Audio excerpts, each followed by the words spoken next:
Sir ఇంకో ప్రశ్న ఏంటంటే మోడీ ఇప్పుడు ఆల్రెడీ ప్రధానమంత్రిగా మళ్ళీ ప్రమాణ స్వీకారం చేసిరనుకోండి. ఇప్పుడు ఒక ప్రధానమంత్రి హోదాలో ఉండి మొన్న ఏపీలో జరిగిన ప్రమాణ స్వీకారంలో కొంచెం అంటే ఒక రకమైన విమర్శ పొందిండ్రు. అలాగే మంచిది కూడా అన్నారు. ఎందుకంటే చిరంజీవి పవన్ కళ్యాణ్ని చేతులు పట్టుకొని అలా మాట్లాడడం అండ్ అభివాదం చేయడం ప్రేక్షకులకి. అసలు ఏం మెసేజ్ ఇద్దాం అనుకున్నారు అని మీకేమనిపించింది సార్? మనం యాక్చువల్గా చాలా కాలం నుంచి ఈ మోడీ అండ్ జనసేన పవన్ కళ్యాణ్ ప్రస్తావన వచ్చినప్పుడల్లా ఎందుకు చెప్తున్నానంటే 37% ఉన్నారు కాపులు. వీళ్ళ కాపులు ఒకటే కాదు మాకు అందరూ కావాలని అతను స్ట్రాటజీలో ఏదో అనుకుని అలా వెళ్తున్నాడు. ఎవరో మన పవన్ కళ్యాణ్ అది కాపులు చాలా కాలం తర్వాత అర్థం చేసుకుని సపోర్ట్ చేశారు కాబట్టి ఇలా జగన్ మీద కోపంతో అన్ని సీట్లు గెలిచారు. ఇన్ని గెలుస్తామని తెలియదు, చంద్రబాబు నాయుడుకి తెలియదు, ఇతనికి తెలియదు. అంచేది మేము ఎక్కువ రిస్క్ చేస్తాం. మీ జనసేనలో ఉన్న వాళ్ళు కూడా కొంతమంది తెలుగుదేశం వాళ్ళే. ఆ విధంగా ఎందుకు ప్లాన్ చేశారంటే చెడ్డగా జరగాలని కాదు, అందులో కుతంత్రం ఏమి లేదు, చంద్రబాబు నాయుడు కుతంత్రం ఏమి లేదు. గెలవాలి, తెలుగుదేశం దాన్ని పెట్టినట్టు ప్రతి ఒక్కరు డబ్బులు ఖర్చుకోపెట్టమని అడిగే స్తోమత ఈయనకు ఉంది చంద్రబాబు నాయుడు అనుభవించడం కాబట్టి. సో అక్కడైతే వాళ్ళే తంటలు పడాలి ఎవరు జనసేనలో. సో ఇన్ని ఎందుకున్నాయంటే పోయినసారి ఒక సీటు రాలేదు, మరి అదేవిధంగా ఇతను 23 సీట్లే వచ్చినాయి కదా, వీళ్ళకి ఎందుకంటే మరి అన్ని ఎక్కువ సీట్లు తీసుకున్నారంటే రిస్క్ చేశారు. ఎందుకంటే అక్కడ కుర్రాడు కాబట్టి, ఈయనకంటే కుర్రాడు కాబట్టి పౌరుషం ఉన్నా కూడా అక్కడ ఎదిగేటప్పుడు కొంచెం ఒదగాలనే ఏదో అన్నాడు కదా, ఆ టైంలో కొంచెం ఒదిగాం. అంటే అందుకని ఎక్కువ సీట్లు ఫస్ట్ అయితే 24, 23 ఇచ్చారు, దాని తర్వాత మళ్ళీ 21 తగ్గించారు.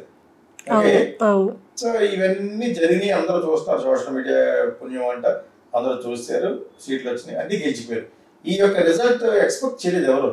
50% 50% ఇద్దరు కలిసి ఒక 70-60 వస్తాయి, వాళ్ళకి ఒక 60 వస్తాయి అనుకున్నారు ఎవరికి, మన జగన్కి. ఓకే, తారుమారు అయిపోయింది. అతని మీద ఉన్న హేట్ రేట్ వల్ల ఆ 11 కూడా గెలవకూడదు, యాక్చువల్గా 0 వచ్చేయాలి. అతను పనికిరాడు, ఇంకా చీఫ్ మినిస్టర్ అవడానికి పాలిటిక్స్ లో అడ్మినిస్ట్రేట్ చేయడానికి పనికిరాడు. నేర్చుకోవాలి. రాహుల్ గాంధీ కూడా అలా అన్నాం మేము, నేర్చుకున్నాడు తర్వాత. ఓకే, ఒక 6 పెట్టుకుని ఫస్ట్ లో అయితే సోనియా గాంధీకి కూడా నాకు అప్పటి పట్టే చెప్పాడు, నాకు పోయకున్నారు కానీ నేను ఆయనతో కూడా కలిసాను ఢిల్లీలో. మా హిందీ నేర్పివారట సోనియా గాంధీకి. మరి రాదు, వేరే కంట్రీ ఆవిడ కదా, అంచేత అందులో అమృత పటేల్ కూడా నేర్పివాడు. ఆ విధంగా ఇతనికి హిందీ అన్నీ వచ్చి, కానీ దానిలో ఫేదో ఎవరో రాహుల్ గాంధీ ఇప్పుడు యాక్టివ్ చేశారు. చేసి నువ్వు మామూలు డ్రెస్సులు కూడా వేసుకొని కొంచెం ఇంకానే ఉండు అని చెప్పేసి నీ మాటల్లో మనం ప్రూవ్ చేసుకోవాలని సబ్జెక్ట్ చెప్పారు. ఆ విధంగా జగన్ కూడా సబ్జెక్ట్ నేర్చుకుంటే తప్పితే నెక్స్ట్ పనికి రాడు. వాళ్ళ ఫ్యామిలీలో ఉన్న దేవుడి బిడ్డలు ఎవరో కూడా పనికిరాదు. ఎన్ని పక్కన పెట్టండి, దేవుడి బిడ్డ ఆ బిడ్డ అని వినేసి చిరాకు వచ్చేసింది. వాళ్ళన్నీ పక్కన పెట్టండి, అది జరగదు ఇక్కడ ఆంధ్రప్రదేశ్లో. ఓకే, పాలకే జరగలేదు, కేఏ పాలు. ఓకేనా, అంటే ఇన్ని పక్కన పెట్టండి.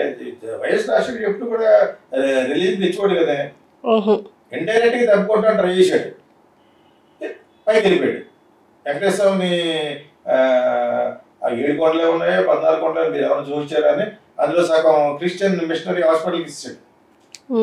ఇలాగిస్తున్నా పోతామని చంద్రబాబు నాయుడు అసెంబ్లీలో అన్నాడు, ఇంకా ఉన్నాయి చూసుకోవచ్చు మీరు.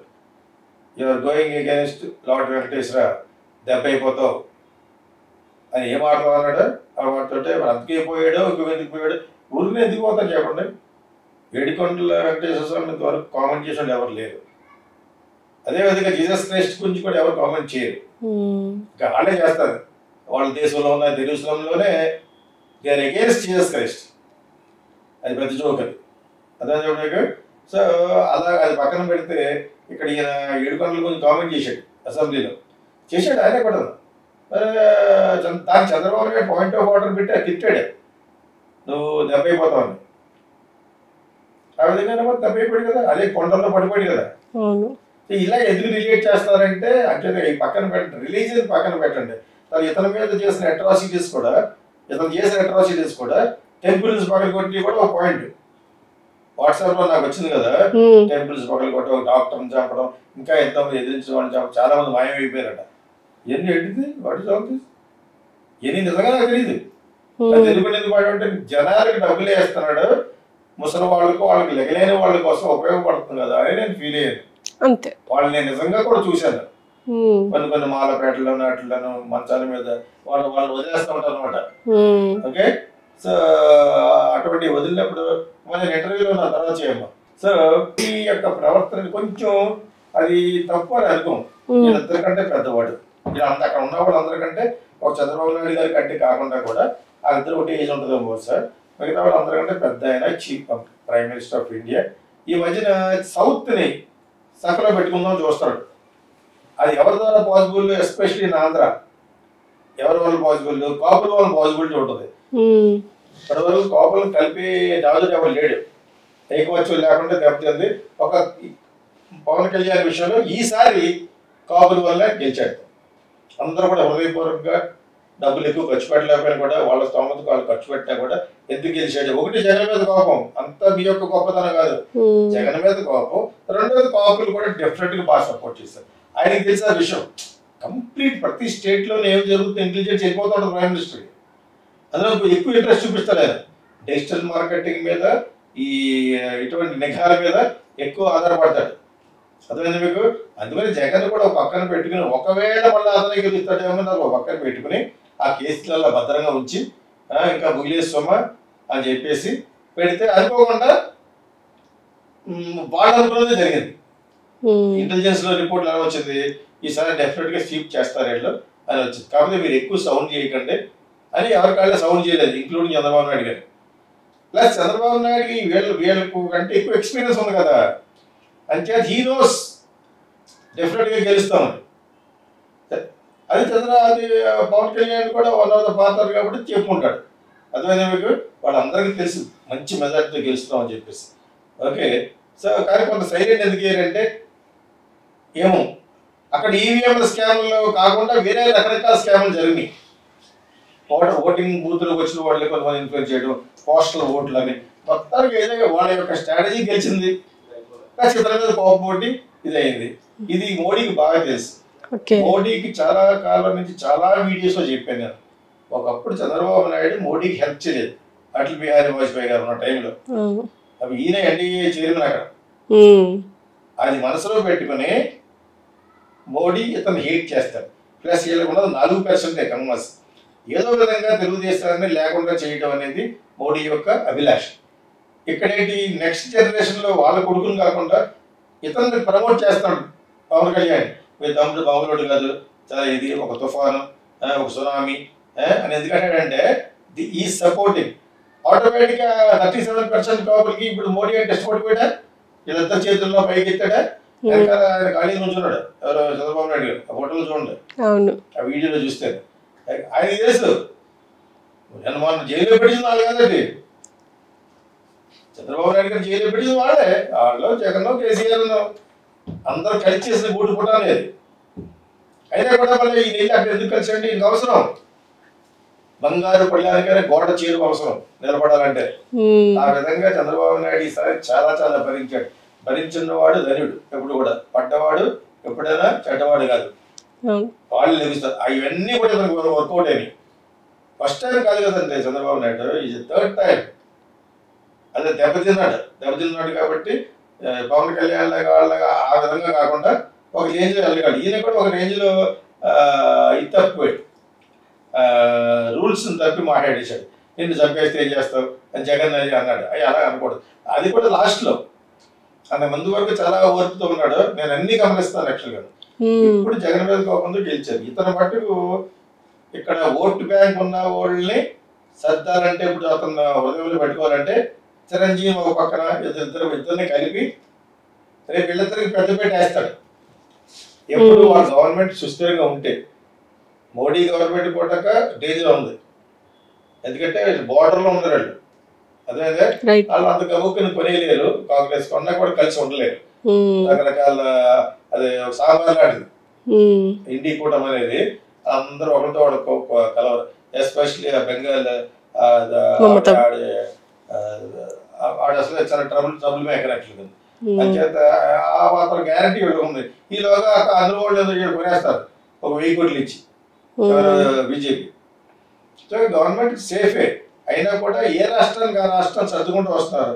24 సంవత్సరాల నుంచి వెళ్తున్న ఒరిస్సాలో పట్టాగా పక్కన పెట్టి బీజేపీ ఫామ్ చేసిందన్న గవర్నమెంట్.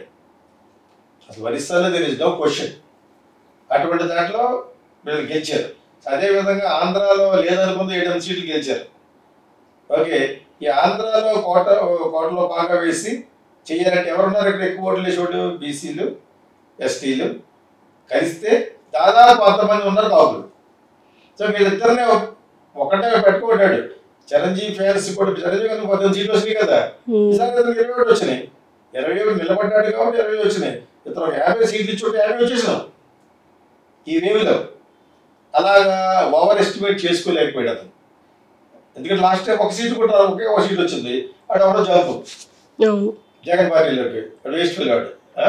ఈసారి ఇంతలాగా విజయం వస్తుందని ఎవరు ఊహించలేదు. ఓకే, వచ్చింది. వీళ్ళిద్దరిని ఒక పక్కన పవన్ కళ్యాణ్ గ్లామర్, ఇప్పుడు ఉన్న విజయం, అంతకుముందు Chiranjeevi though he has gone to Congress అయినా కూడా వీళ్ళిద్దరిని ఎందుకు ఎత్తాడంటే మొత్తం కాపుల ఓట్లు గ్రాప్ చేయడం. మరి ఒక పక్కన 163 సీట్లు గెలిచిన ఆయన పద్ధతి వాళ్ళు ఎప్పుడు కూడా సెకండరీగా చూస్తాడు. నా మాట తీసుకోండి, వాళ్ళ తెలుగుదేశాన్ని కమ్మాయి కమ్యూనిటీని సెకండరీ అంటే చూస్తాడు. ఓట్ బ్యాంక్ వాళ్ళకి లేదు. మీకు అర్థమైందే ఎందుకు వచ్చిందంటే డబ్బులతో వచ్చింది, జగన్ మీద కోపంతో వచ్చింది. నేను వేరే వాళ్ళు దేశంతో చెప్పట్లేదు, జరిగే నా అనాలిసిస్ చెప్తున్నాను. నేను నా అనాలిసిస్ చెప్పడం ఏంటంటే నా అనాలిసిస్ కమ్మాకు ఓట్ బ్యాంక్ లేదు. ఓటు బ్యాంక్ ఎలా వస్తే డబ్బులతో ఆడెవడు వచ్చానంటే డబ్బులతో కొనుమాడేస్తాను. ఆ డబ్బు ఉంది, ఎవరి కాళ్ళే స్వతహాగా డబ్బులు సంపాదించుకుని ఆ కమ్యూనిటీ బాగా పెరిగిపోయింది. ఓకే, అది ఒకటి ప్లస్ పాయింట్ అంతే. ఇంకేమన్నా ప్లస్ పాయింట్. ఓట్లు వేసి వాళ్ళు లేరు. ఓట్లు వేసి వాళ్ళు ఎక్కడ ఎక్కువ ఉన్నారు? ఇక్కడే ఉన్నారు. ఎవడైనా నాతో డిబేట్ దగ్గర కంప్లీట్ డిబేట్ కాపు వస్తే ఎక్కువ ఓటు ఉంది, ప్లస్ ఎస్టీలని సర్దాలంటే త్రూ పవన్ కళ్యాణ్ సర్దగలరు. మోడీ చెప్తే నమ్మలేడు. అంటే మోడీ రిజర్వేషన్ లేదు, ఆ మైనారిటీ క్యాస్ట్ ముస్లింస్ డైరెక్ట్ గా అనేసాడు. అలా అనకూడదు. డైరెక్ట్ గా ముస్లింస్ కి నేను రిజర్వేషన్ ఎందుకు అంటాను? వాళ్ళు అన్నది మైనారిటీ. ఇండియాలో 134, 140 కోట్ల 30 కోట్ల మంది ముస్లింస్. ఫర్ ఇన్ఫర్మేషన్, అంత గబుక్కుని కాదనుకోకూడదు. అన్లస్ రేపు పొద్దుట ఒకేసారి ఓట్లు జరుగుతాయి, ఒకేసారి ఎలక్షన్ జరుగుతాయి. ఇటువంటిది ఏమన్నా రాజ్యాంగాన్ని మార్చేస్తే తప్ప రాజ్యాంగాన్ని మార్చే అంత మెజారిటీ లేదు వాళ్ళకి. స్లోగా బిల్డప్ చేస్తారు. ఇప్పుడు ముందు గవర్నమెంట్ ఫామ్ చేశారు, లేకపోతే అందులో ఉన్న వాళ్ళకి ఫిట్టింగ్ పెట్టే వాళ్ళ పని.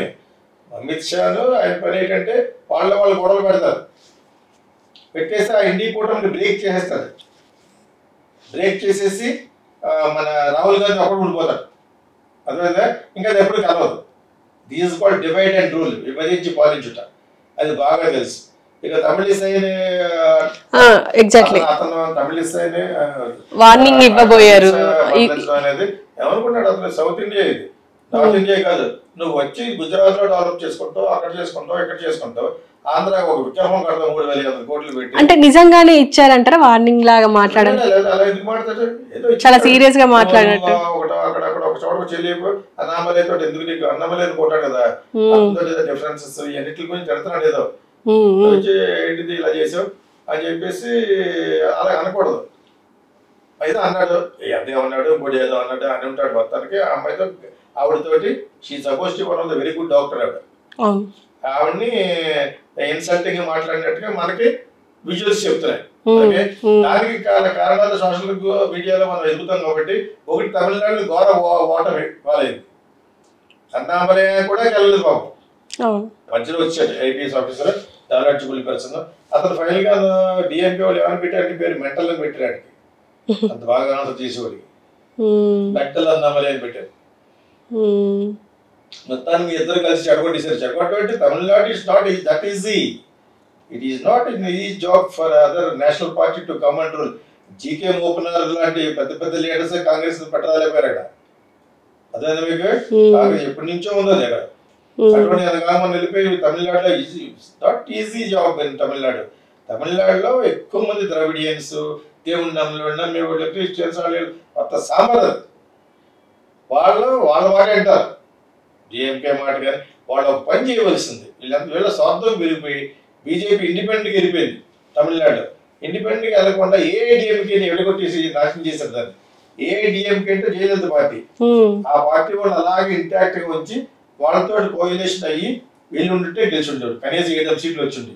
అది పొరపాటు చేశారు. వీళ్ళకి ఓవర్ కాన్ఫిడెన్స్ పెరిగిపోయింది బికాస్ ఆఫ్ అన్నమలై. 17 సీట్లు గెలుస్తావు, నువ్వు ఎంత గొప్పగా మాట్లాడినా నువ్వు ఒక్కడు గొప్ప, నీ అంత గొప్పవాడు ఓటర్స్ కాదు. నువ్వు చాలా బాగా మాట్లాడతాడు, అతను బ్రహ్మాండంగా మాట్లాడతాడు. బీజేపీలో అంత బాగా మాట్లాడే వాళ్ళలో ఒకళ్ళిద్దరిలో త్రోవడం, ప్రైమ్ మినిస్టర్ కూడా అయిపోతాడనే అంత లెవెల్లో మాట్లాడేవాడు, అతనే వెళ్ళలేదు. ఈవిడ కూడా వాళ్ళకి డిఫరెన్స్ వచ్చింది, మొత్తం ఏదో దాని మీద ఆడికి నడుస్తుంది. తమిళిస్తే అక్కడికి వెళ్ళి ఘోరంగా ఓడిపోతుందని అందరికి తెలుసు.